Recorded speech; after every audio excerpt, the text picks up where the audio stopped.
Hi, everybody. So I am going to go ahead and record this. It's 2:30, but I think everybody is busy, so nobody showed up to this one. But that's okay because I will, be sharing this recording with everybody.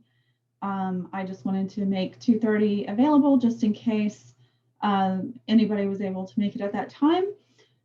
So what I'm going to go over today is is basically what you need to be doing each day, each week, in order to be a successful agent. The only way that happens is if you know what to do and you're planning it. So one of the most important things that you will need to figure out, I'd say, besides the activities that you're doing throughout the day, is figuring out when you're going to be doing those activities. So it is really important that you have some sort of calendar that you're using, whether it's a hard copy of a calendar or if it's Google Calendar. So that's what I use. I use my Gmail, my Google Calendar, in order to put things on my calendar, and I color code it depending on what activity that it is. There are multiple different color codes that you can use. Depends on who you talk to and how they do their color coding. Um, Mine, I separated between what the regular admin activities would be, and then money producing, and showings would be one of those, and prospecting would be the money producing activities. And then I have personal, I put blue for personal activities that I'm doing, or stuff that's not really related to business but is related to me or family time. So that's something that I would recommend, that if you don't have, you put some sort of system in place. That way you are at least blocking out, at least initially blocking out those um, time blocks in your schedule each day and each week, in order to keep track of, what you're doing.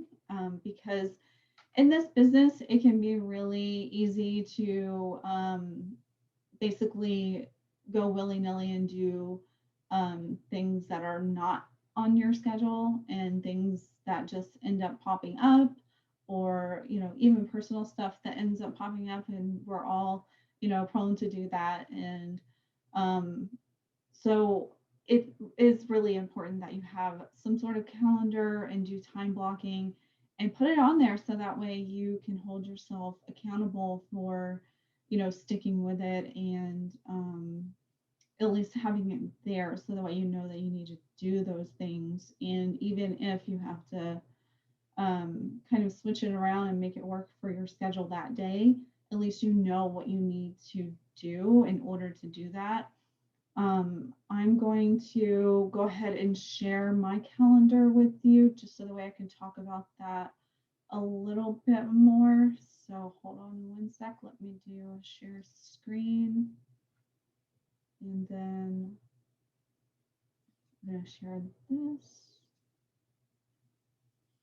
So, by the way, I like to go by Tom Ferry because he has some really good points. So I'm going to go over that in just a second.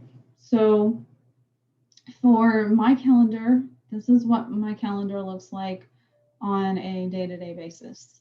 And this is my husband's calendar, so let me get rid of his.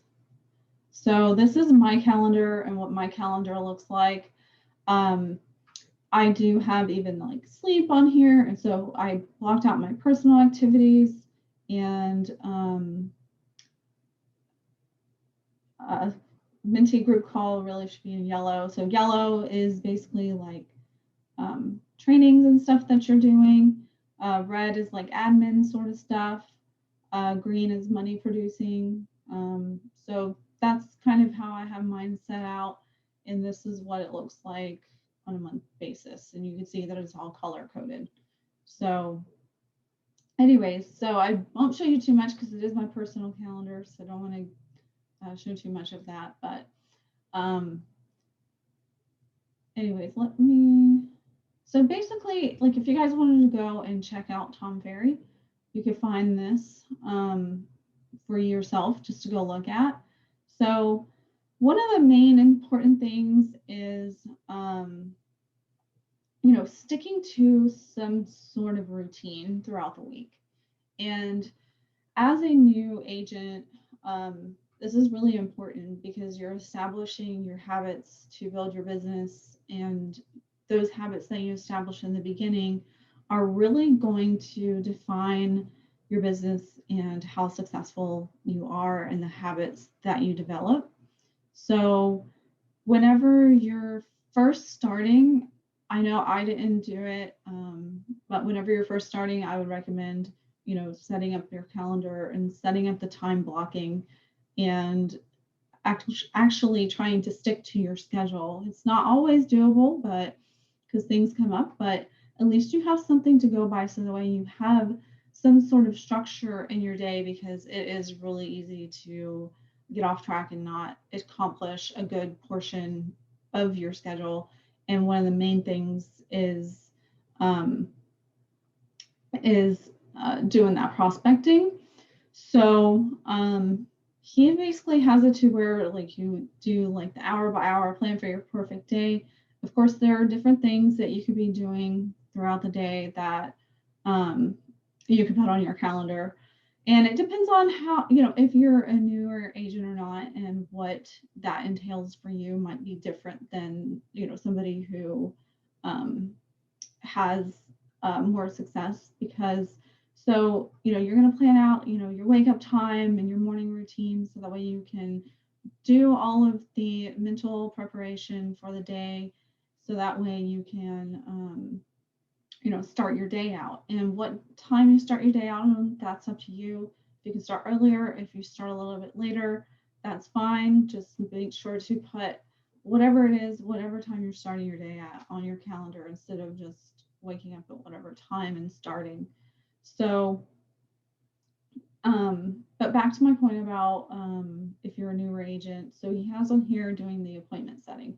So this is your prospecting, this is your lead follow-up, and that's what the appointment setting is whoever you're talking to, you're going to want to try to get them on your calendar, so that way you you can make those appointments each week. And it will depend on what your goals are, how many appointments those are each week. So you'll want to also keep track of this somewhere. But let's stick with this for now. If you notice, he has this on here twice for appointments. So those are, whether you're going out and doing showings, or you have an actual buyer consult booked, or if you are a newer agent, you can do some more prospecting and everything at that time. So that's what you can use it for. On my calendar, I also have business building activities on there. And so that's making videos, doing social media content, doing more training. There is an endless supply of training in the EXP world. So if you're unsure what to do, go to expcloud.com, look up that schedule. I promise you won't be bored. There's so many things in there that you can do. So if you have the time, make an hour a day or so to go in and do some training, especially if you're a newer agent, you have a lot more time typically to go in and do those trainings. So definitely put that into your day, so that way that's something that you're doing. I'd recommend doing that at least 3 to 5 hours each week, because there's so much you need to learn as a new agent. And if you're not in there learning, you're not going to progress very quickly. So you want to make sure that you're utilizing those tools that you have within the EXP world, so that way it makes it so that way you are successful in your business, because that's what EXP is all about. And the collaboration there is, you're learning from top producing agents that have been successful, and they're giving you the models that they used in order to be successful. So definitely utilize EXP world, and you can plan out your week. Each week they'll send out a, of course, if you're an EXP agent, they'll send out a schedule for the following week's training. So that way you can put that on your calendar. You can see which times they're doing the trainings. Like if they're doing a morning training at 9 a.m. and that's when you do your lead gen, then just stick that to another time frame that you can make it. So that way you can go to that training, or you would do an hour earlier for your prospecting, or an hour later, or you would do it in the afternoon instead of the morning like you were planning on, because you really want to go to a training class. So just make sure that you're putting that in your calendar. You will also want to make sure that you're putting obviously, your showings and all of that, but also, what was I going to say? Well, let me go back to my calendar. Maybe it'll come to me.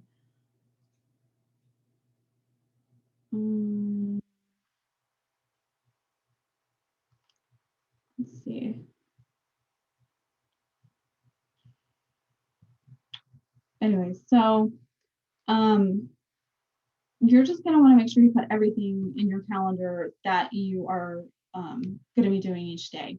So if you're putting in like a lump of like doing business building activities, like I have, put what those business activities would be. So that way you're not having to come up with it on the spot. If you're not doing training, you're doing scripts, like you're practicing your scripts, you're practicing your listing presentation, you're putting together your listing presentation. So if you haven't done that, that's something that you'll need to allot that time for. So basically anything and everything that you're doing in your business, you're going to want to put on there. Oh, I remember what I was going to say. So doing, of course, during COVID, it's a little bit different, but doing either you're going to see open houses. Let's pretend this is not COVID. So whenever it's not, that's what you'll be doing, or you'll be doing virtual tours. So you're going on the MLS and you're looking at the hot sheet, you're looking at the market trends, you're going in and seeing how the market is doing. If you have a listing and you want to see how it's performing, going in and just really digging deep. And you can go back in the last year and see what the trends have been for that neighborhood. And that might be a good thing to do if you're not that familiar with a neighborhood and you're just getting into real estate. Going back and looking at neighborhoods that your buyers are looking in, or just a neighborhood that you're interested in general. Just pick one, do some data research on it, see how many days on market is typical for that neighborhood, how much over or under the homes have gone, just anything and everything about that listing you can, or about the homes in the area. It's really going to help you. And I know I did a lot of digging whenever I was a new agent, just to find out about the area, and I still do that. It's just in a different way, because I am pretty familiar with a lot of the area, so it doesn't take me as long now. But that's something to do as a new agent. You're going in and you're looking at that neighborhood and what the trends have been for that area, and just familiarizing yourself with the schools in the area. Not necessarily that you have to know the school ratings and all of that. It might be helpful for you to at least know that, but mainly so that you know about the general area. And you can even look up utility companies and see what utility companies are in the area, because that's going to be something that your clients are going to ask you. So basically just becoming an expert on that area. And then once you get set with that area, you can go to another one and start doing data research on that. But during COVID, a lot, you may be wondering like why or where or what you could do for virtual or for showings in viewing houses. So what I would say to do is, if you're wanting to see houses, and it's okay if you don't have any buyers, you can still go see houses. So you just, you request, and you would do your property entry form if it is required in the state that you're in. In California, it is required right now to do a property entry form for COVID. And you would I would recommend doing mostly vacant homes and homes that have been on the market for at least a few weeks, because the ones that just come on market, they're going to be inundated with a lot of requests. And so the agent's already overwhelmed, and then they have buyers that are actually interested. So I would reserve it to homes that are vacant and have been on the market for a few weeks. So at least you're going in and you're seeing homes and you're getting some knowledge about the areas. in the homes in the area. So that way, whenever you do have a client to serve, you know what the area is like, and you're like, I saw that house and I saw that house. And if you start to really become comfortable when you're doing those things. So that's definitely something you should be doing on a weekly basis, and going in and checking, what just came on the market, what's coming soon, what did that home sell for that somebody reached out about. And then just even for your general knowledge, if you don't have a client that is interested in a home, or a specific client, you can just go in and look for your general knowledge. Like, hey, I saw this house a few weeks ago and the agent said that they had an offer they're going to accept. Well, what of that home? It's surely been a month from now. So what, did that home sell for? So you can go in and see if it sold for what you thought maybe it would sell for. You can start doing comps on properties. The last thing you want to do is wait until you are working with a client and they're like, can you figure out what this home should go for? What should I place an offer for in this home? And you're like, I don't really know. You're thinking to yourself that you don't really know. So the best thing to do is at least do a few of the CMAs a week.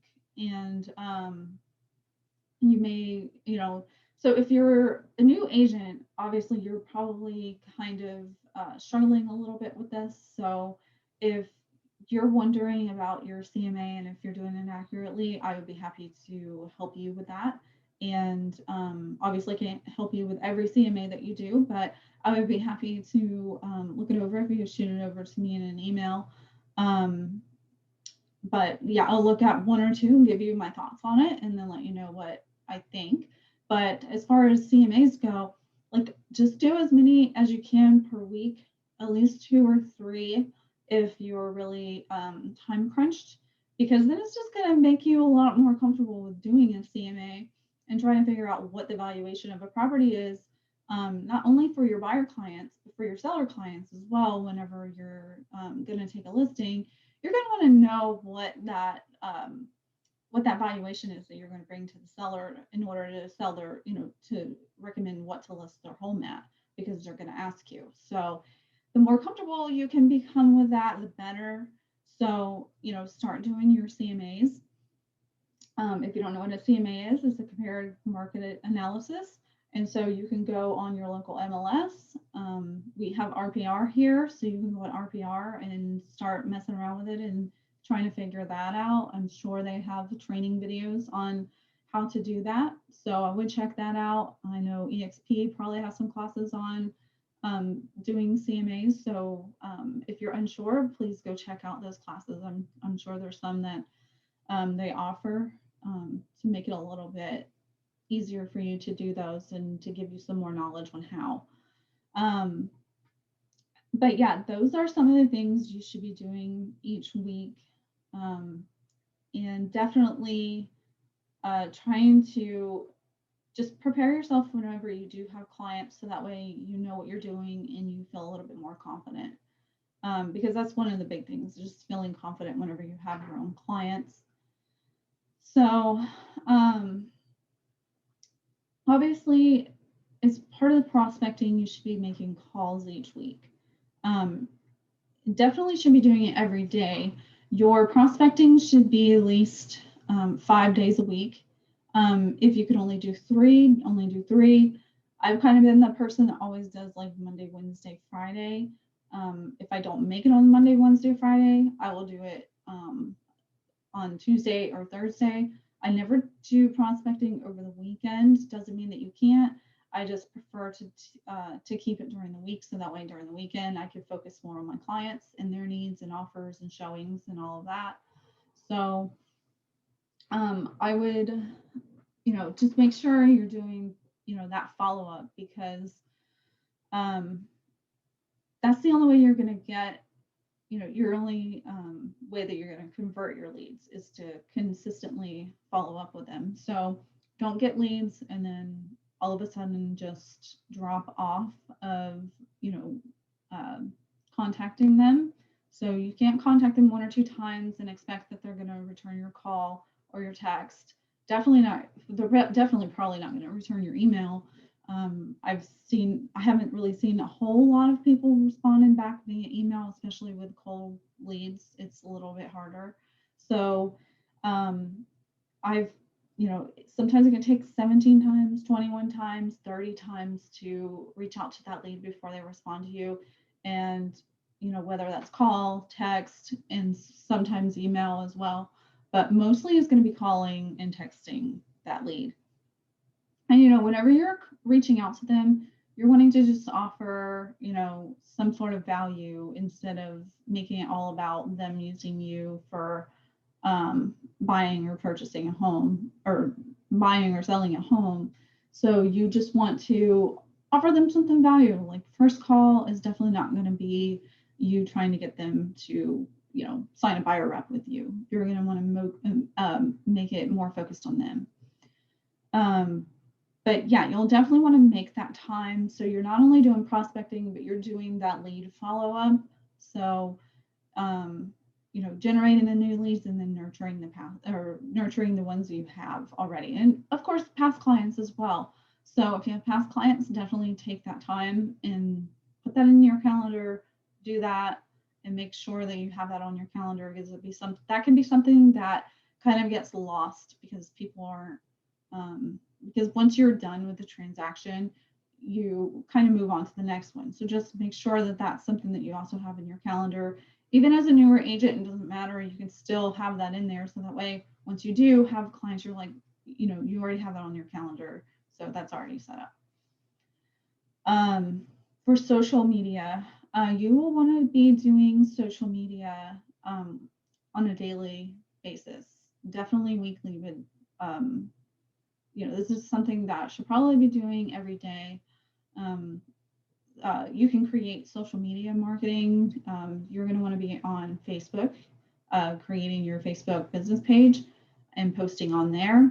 So you're going to be posting what's happening with the market, and you can find content on NAR, so NAR. You can find content on car.org if you're a California agent. And so, there's different sites so you can find the information on. You can find it on Keeping Current Matters.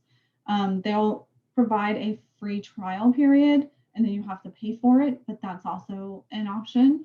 Canva, you can create an endless supply of social media materials there. You can create Facebook posts, Pinterest posts, Instagram, all of that. And then the same thing in KCM, they give you blogging content and content for like everything: Facebook, Instagram, Pinterest. So those are good because they'll even give you like the caption to put with the photo that they give you. So that's why I love Keeping Current Matters. It's where I've come up with all of my content for my social media, especially for Pinterest. So, and then if you're an EXP agent, you also have access to a blogging site. I forget the name of it off the top of my head, but there's also a site that they give you that is just a ton of blogging material that is already pre-done for you, so you don't have to do anything. And then you can post those on your Facebook group and all of that. So you're definitely going to want to do all of that. So you're going to do that every day. Definitely on a weekly. I would recommend it every day though, just because like with Facebook and all of those, with algorithms and how many people that your clients might be subscribed to, you want to make sure you're keeping yourself top of mind with them, and basically making it look like you're active within the real estate world. And you're doing that by posting tips and tricks and videos and all of that, which leads me to making YouTube videos. I would recommend starting a YouTube channel, making YouTube videos, and doing that at least on a weekly or monthly basis, even if you don't get around to it that often. So creating a presence there, networking, going on LinkedIn, connecting with people on LinkedIn. So doing all of that so that way you are relevant within social media, because that's really important these days since everybody's online. I already talked about prospecting, but something I did want to bring up is sometimes it can be hard to do 3 hours worth of prospecting. Tom Ferry only has 9 to 10:30, and but then he has it again later on in the day.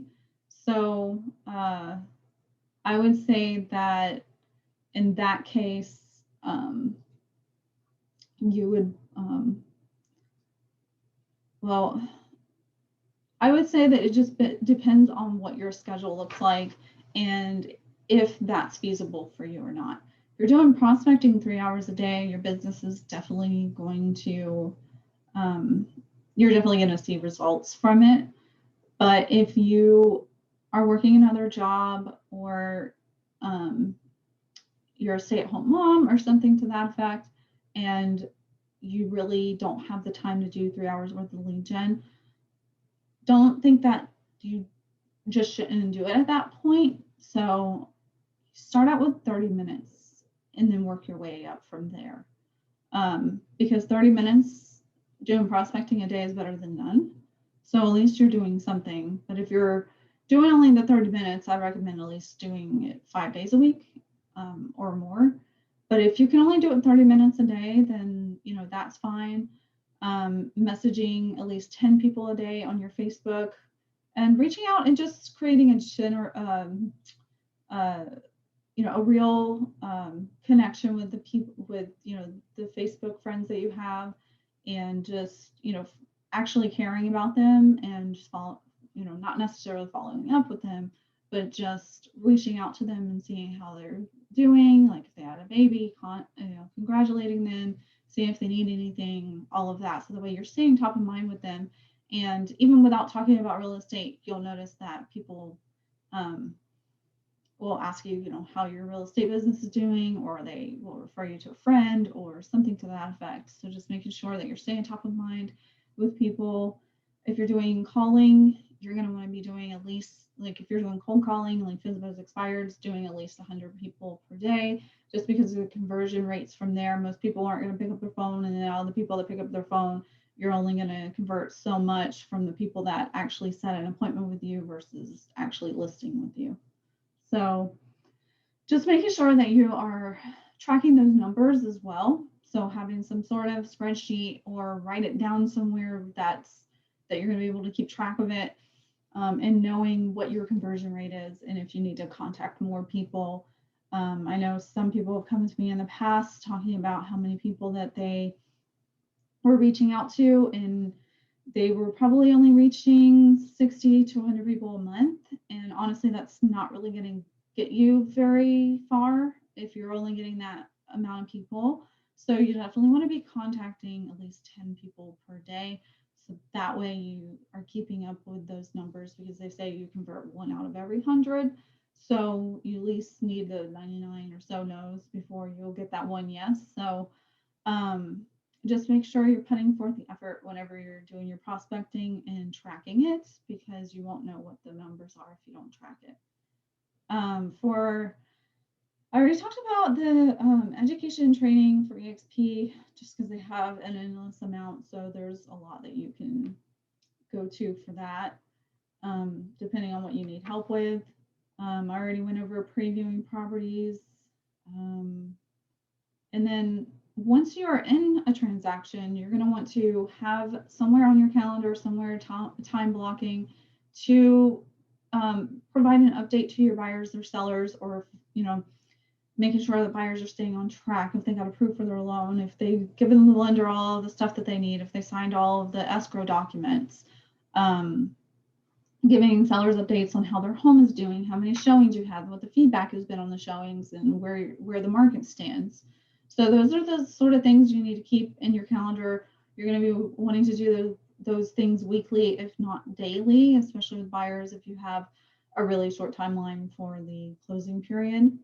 And you don't want to disappear after the person has gotten accepted on their home or they list their home. So definitely, at a bare minimum with sellers, doing weekly updates if there's not a whole lot of activity. Now, if there's more activity, you're definitely going to want to reach out to them on a more consistent basis. Like if they got an offer, forwarding them the offer, and touching base with them and keeping in touch with them, because one of the most common complaints is that realtors aren't communicating with their clients, that we just fall off the face of the earth once they get into a transaction or they want to sell their home with you, is you're not really providing any sort of communication with them, which isn't good. You want to keep that on on your calendar, wherever you're keeping track of that stuff. You want to definitely make sure that you're you have that somewhere, because otherwise you will most likely forget it, because we all have a lot of stuff going on in our lives. So you just want to make sure that that's something that you put on there. I was putting the transactions, like if I have a buyer client in the beginning, I was putting on my Google Calendar, and now that would just be too much for me to have that listed on there, like, hey, home inspection is due, appraisal is due, closing, all of that. So I don't put that on my calendar anymore.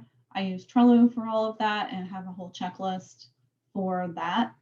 So that's what I use now. But if you want to, you can put that on your Google Calendar. I just think that it will cause me too much anxiety if you're in contact with quite a few buyers. But I actually like the process of Trello better. So if you haven't tried out Trello, it's actually a really good tool to create checklists and all of that.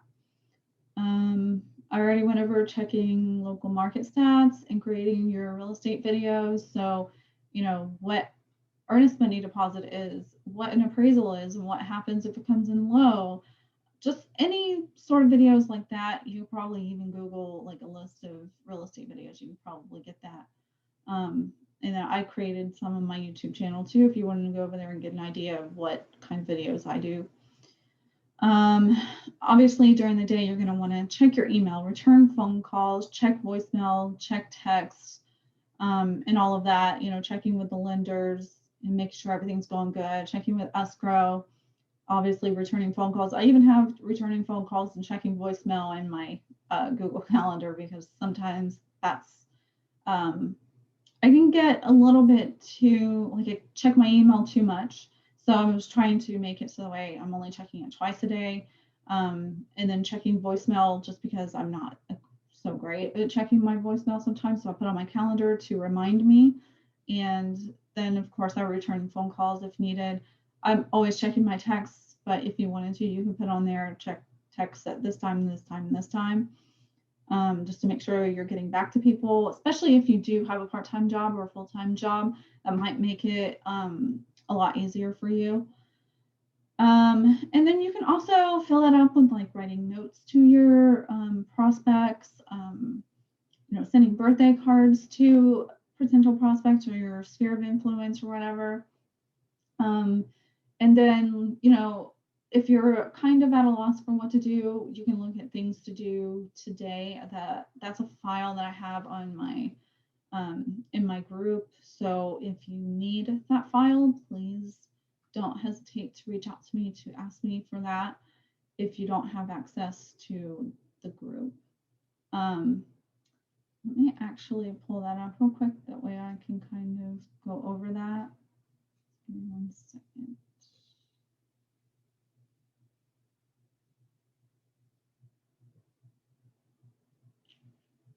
Okay. So we kind of went over some of the things that I've put in here, like scheduling open houses, doing circle prospecting on a new listing, an upcoming open house, or a sold property, making calls to your past or current clients, offering CMAs to your sphere, prepare annual updates or unsolicited CMAs to your clients, send out a direct mail piece or email campaign, previewing properties, we already talked about that. Writing handwritten notes, we talked about that. Working FSBOs or expireds, attending a networking event. There's plenty of virtual ones that you can go to. Meeting for face-to-face coffee, so meeting with other agents and meeting with clients as well, meeting with your friends, just staying in front of people. Farm a neighborhood, so figure out what neighborhood you want to farm. 500 to 1,000 homes in the area, and just start farming out to those people, whether it's sending out letters or mailers or calling them, whatever you want to do. There's so many things you can do, like going out and walking your dog and becoming a part of any type of club, anything like that, just to get your name and your face out there, so that way people know that you're a realtor and that they can go to you. And I think that's all I have for you guys today. I think I covered a good portion of things that you guys should be doing in a day, week basis, just to make sure that you are, putting it on your schedule and getting those things done, so that way we can make your business successful for the future. So anyways, if anybody has any questions, please don't hesitate to reach out to me. I'd be happy to answer any of those questions that you might have.